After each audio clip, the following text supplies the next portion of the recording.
It does not, and I anticipate making it tomorrow. I'm being dead serious. I'm being dead serious when I say this. Browns fans should not go to games. I agree with that. Todd Monken stood in front of that mic and looked around like he forgot his own decision. A reporter asked him point blank if Deshaun Watson's postgame comments factored into who starts at quarterback. He froze for a second, said he still had a few things to weigh out, and told everybody to wait until tomorrow. One day later, he named Deshaun Watson the guy anyway. And here's what nobody wants to say out loud. By the time that question got asked, this so-called quarterback competition in Cleveland had already been decided weeks ago. Shedeur Sanders never really had a shot, and that presser tape proves it. This isn't just about who throws the tighter spiral. Owner Jimmy Haslam already handed Deshaun Watson a fully guaranteed contract worth well over $200 million. That kind of money does not sit on a bench for a fifth-round rookie, no matter how clean his stat line looks in August. Monken can call it a fair fight all he wants. The financial situation already told you who was winning before a single preseason snap. So, Deshaun Watson was named a starter for the Cleveland Browns, not Shedeur Sanders. And guess what, ladies and gentlemen? I told you so. Deshaun is going to start against Jacksonville. Took in the full body of work over the course of off-season to training camp to the games, the joint practice, and ultimately felt like to start the season on the road, Deshaun gave us the best chance to move the ball and score points. I mean, that's really what it's about. And the official word came down, and it landed exactly the way plenty of people expected. Monken named Watson the Week 1 starter, closing out a competition that a lot of folks watching closely never believed was a real 50-50 battle to begin with. Monken's officially named Deshaun Watson the quarterback for Week 1, like as I've been telling you guys, and the other day as I predicted. Meaning that Shedeur Sanders has lost a quarterback competition that somewhat never really exists, at least for now. Here's the piece people forget. Monken is a brand new head coach trying to build his own reputation in this league, replacing a guy who got fired for making the same call. When a first-time head coach has to answer to an owner who has already sunk hundreds of millions of dollars into one quarterback, you don't need a conspiracy theory to explain how these decisions actually get made behind closed doors. And now they have a new head coach, Todd Monken, trying to establish his own era. Todd ain't never had a chance to coach before, so we knew Todd would say anything to anybody, and I'm going to just flat out say this. We knew Todd Monken is a fibber. He was going to say anything by the orders of Jimmy Haslam. This is when I knew Todd Monken. I knew he was a liar. Now watch that presser exchange again closely. A reporter asked directly if Watson's own comments would affect anything, and Monken said no, then immediately said he needed another day to decide. Those two answers do not fit together cleanly, and reporters in that room noticed it. Deshaun Watson's post-game press conference, how does that impact your decision on your starting quarterback? And when do you anticipate making this decision? It does not, and I anticipate making it tomorrow. Okay, and what are the last sort of aspects that will go into this decision? I still have a few things to weigh out, but I'm not going to get into that, but we anticipate naming the starter tomorrow. Here's the reality check nobody wants to bring up. This owner has been feuding with his own fan base over stadium money, and nobody benched him for it. Speaking of that owner, Cleveland residents are on the hook for roughly $600 million in stadium debt for a building a lot of them never wanted, while rumors keep circulating that Haslam could be looking to sell the franchise within the next couple years. Allegedly, of course. But when the man calling the shots has his own financial situation swirling around him, it's fair to ask who this quarterback decision was really built to protect. The Cleveland front office, the franchise themselves for 3 decades now, don't give a damn about the Cleveland fans nor the Cleveland residents. Jimmy Haslam just gave the Cleveland residents a $600 million debt that you guys have to pay for a stadium you never even asked for, because he's getting ready to sell the team in the next 2 years. But just stay put and wait for it, because you guys don't pay attention. He's being investigated already for his shady deals we'll say allegedly, but we know what it is, with Ohio politicians. Rookie receiver Denzel Boston's reaction in that moment went around online within minutes, and it is not the face of a guy who thought this was a clean 50-50 battle the whole way through. Fans slowed that clip down frame by frame, trying to read exactly what he was feeling. Going to pick is for who gives them the best opportunity of winning.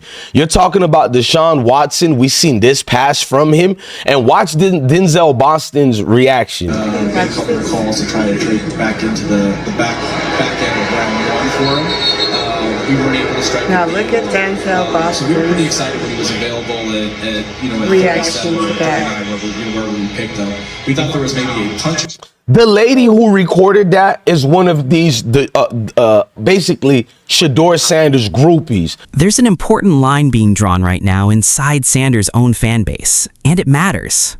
Real supporters who actually study the game are getting lumped in with people chasing clips for engagement, and that gap is only going to widen the longer this quarterback situation drags out. The lady who recorded that is one of these, basically, Shedeur Sanders groupies. I'm a Shedeur and Deion supporter. There's a big difference. We're more respected.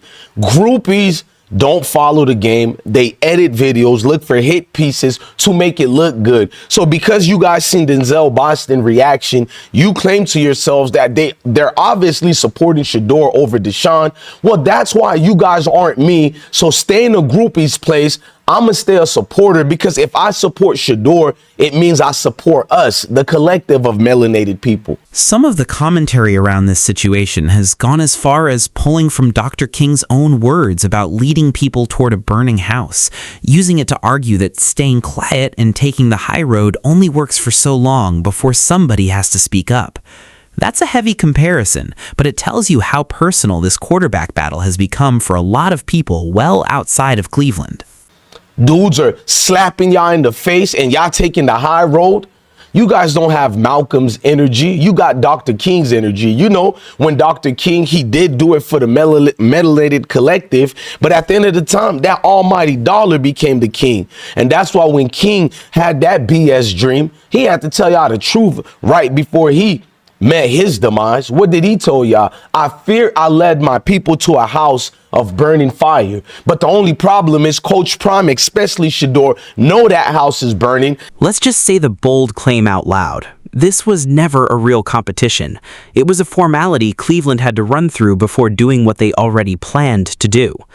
Even ESPN could not pretend this was a normal quarterback decision. Dan Orlovsky went on live national television and said Browns fans should not even bother showing up to games this season. That is not some random account with 50 followers saying that.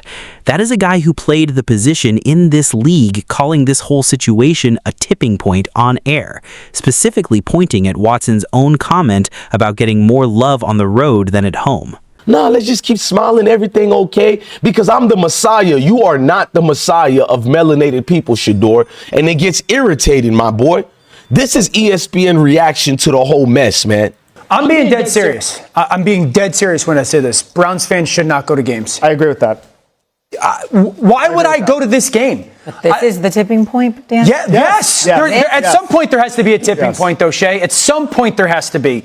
And maybe I'm being solo in this, but to watch that press conference and to hear him say, I get more love in road games, what would you expect the love to come from? Shannon Sharpe took a very different angle on his own show, telling his audience that beefing with the fan base could end up costing a quarterback real support inside that building. Whether you agree with who he was actually pointing that finger at, the timing of that take landing right before the announcement was not exactly subtle. Stephen A. Smith is going to come swooped in. Guys, this is wrong. Shannon Sharpe was just on the news the other day. You know what I'm saying? Yapping away. He was just on the news the other day, yapping away, telling you guys, this is yesterday, not even a whole day ago. Shannon Sharpe is telling all the collectives that Deshaun cost himself the job. Why? Because he's beefing with the Cleveland fans? Insider Riz did not sound shocked at all when the news dropped. He came right out and said he believes the Browns wanted Watson to start all along and that Monken simply did not feel confident enough to hand a rookie the Week 1 job, no matter what the film showed. But Riz also dropped the number that actually matters here. Watson reportedly gets 2 games. Just 2.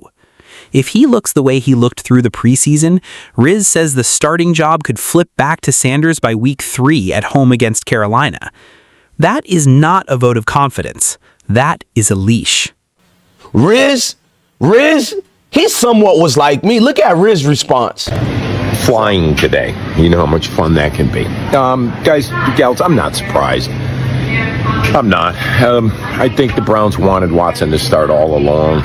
I don't know what Shedeur is or is not doing to win this job, but apparently Monken doesn't feel confident enough to start him in Week 1. But let's make this clear. Deshaun has 2 games, and if he looks like crap, they'll name Shedeur the starter for Week 3 at home against the Carolina Panthers. Something bigger than one quarterback decision.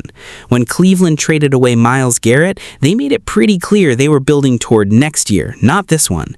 This front office is already circling next year's quarterback draft class. So even if Watson wins now, and even if Sanders eventually gets a real shot, the entire organization may already be looking past both of them toward whoever is available in that next draft. The 100 Years' War continues. Guys, when the Browns traded Myles Garrett, they told you they were looking towards next year. Okay, and they're going to be in this quarterback draft next year. Now, Shedeur can come out and, get going and look good this year. Maybe things change. Direct question for anybody defending this decision on stats alone. If those numbers belonged to 2 guys with no history and no guaranteed money attached, does this even go the same way? Then there's the locker room piece that keeps getting buried under all the outside noise, and it deserves more than a passing mention. Watch how the building actually reacted the moment Watson's name got called out. The celebration in that room told its own story about who the players had already been rallying behind before this ever became official, and multiple people close to the situation have pointed out that some of Sanders' own teammates, going back to Jackson State and even his high school days with Overtime Elite, were not exactly his biggest fans either.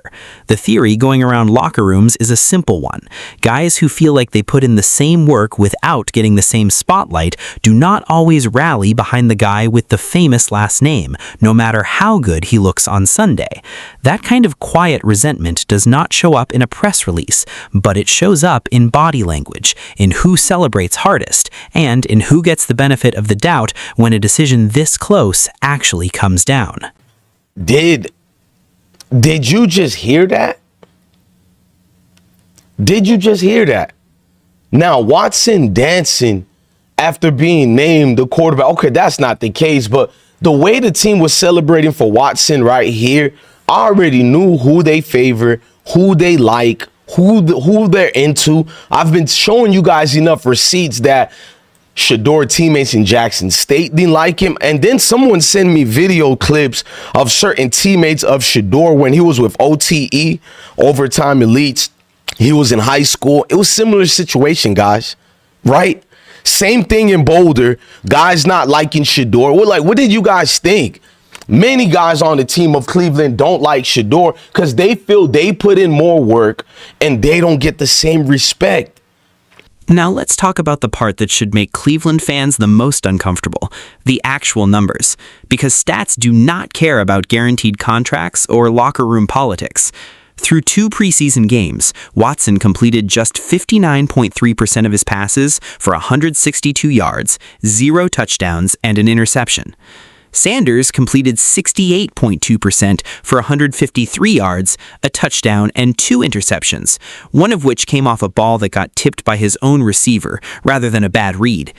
Put those 2 lines next to each other with the names covered up, and there is no version of this where one quarterback is running away with the job. Those are not the numbers of a clear-cut winner. Those are the numbers of a coaching staff protecting a $200 million investment and dressing that protection up as a football decision. He didn't even look like a third-string quarterback, if you ask me. Watson completed 59.3% of his passes for 162 yards, no touchdowns, 1 interception, while Sanders completed 68.2% for 153 yards, 1 touchdowns, 2 measly interceptions, 1 not at the cost of him. This is where it stops being just a football story and turns into something bigger. And it deserves to be said plainly instead of dressed up. There is a whole cultural conversation wrapped inside this quarterback battle about expectations, about how black athletes get talked about compared to how they get treated, and about who gets patience and who does not. Sanders has taken the high road through every bit of it without lashing out publicly one single time, and that says a lot about him as a person and how he was raised. Whether it says anything positive about how this organization has handled him is a completely different question, and it is one Cleveland's front office does not seem interested in answering out loud. The louder that silence gets, the more people outside of Ohio start paying attention to a decision that was supposed to stay confined to a quarterback room. And deeper. There is a huge cultural conversation surrounding the Sanders names, expectations, black athletes, representations, and the way they believe they should be treated. But at the end of the day, this is football. You don't have to be anybody's messiah. Shedeur, Dion, you guys are not the collective messiah. Get out of your bodies. I don't really think you and your son are that humble. I think it's all an act, and I love you guys.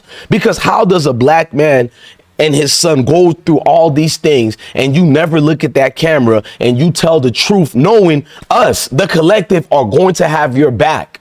I feel like you take advantage of a lot of us because you know no matter how docile and pacified people are, including Shedeur and Dion, you know the groupers are going to worship everything you do. Every sweat you drip on the ground, they're going to slurp it up. On Diddy style, yes, Diddy. Listen to me, Shedeur and Dion. You don't have to carry the weight of an entire community on your shoulders, but goddamn, be a man. You just have to listen, son. Be a quarterback, play a quarterback, and realize what's going on. Don't worry about what's going on in Cleveland. You got to be their token man. And that's where I want Shedeur to focus, being you, bro. Not this political guy who tries to say the right thing all the time. Like, damn, bro. Go back to Monken's own words about why he picked Watson in the first place, because they matter more the second time you hear them. He said Watson gave the team the best chance to move the ball and score points, and that this decision came only after re-looking at everything with his staff. That phrase alone tells you this was not some clean-cut, obvious call made in a vacuum. You do not need to re-look at everything when one guy is clearly and obviously ahead of the other on tape. You re-look at everything when the numbers are uncomfortably close, the fan base is already split, and you already know which name your organization is contractually and financially married to for the next several seasons, regardless of what August actually showed you. And remember, the framing around this release day was not subtle either. The consistent read from people covering this closely was that Cleveland had already invested too much into Deshaun Watson to simply move on from him without giving him another shot, no matter how the preseason actually played out on the field. That framing lines up with everything else sitting here in front of us. The guaranteed money came first, years before this camp ever opened. The quarterback competition got scheduled and staged around it, complete with joint practices, preseason snaps, and a press conference built to make the outcome look earned instead of already decided. So where does this actually leave Shedeur Sanders heading into the regular season? Watson reportedly has 2 games to prove this was not a mistake before Cleveland faces Carolina at home in Week 3. The exact spot insiders have already flagged as the next real checkpoint for this whole situation. Combine that short leash with a front office already eyeing next year's quarterback class after trading away Myles Garrett, and you get a Cleveland quarterback room built on short-term patience and long-term planning happening at the exact same time. Nobody in that building appears fully committed to anybody right now, including the guy who just got handed the starting job in front of the cameras. Don't worry about any of that. Prove yourself right. Because Deshaun Watson is QB1 today, guys. But this story isn't over. I personally feel it's about to get worse for Shedeur.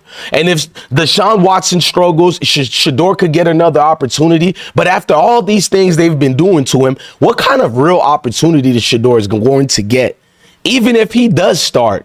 And when the opportunity comes, Shedeur can't take the high road. He needs to take the football field. Let's recap what actually happened here, because the headline and the real story are two different things. Todd Monken named Deshaun Watson the Week 1 starter after a presser where he could not even give a straight answer about whether Watson's own comments had any impact on the decision.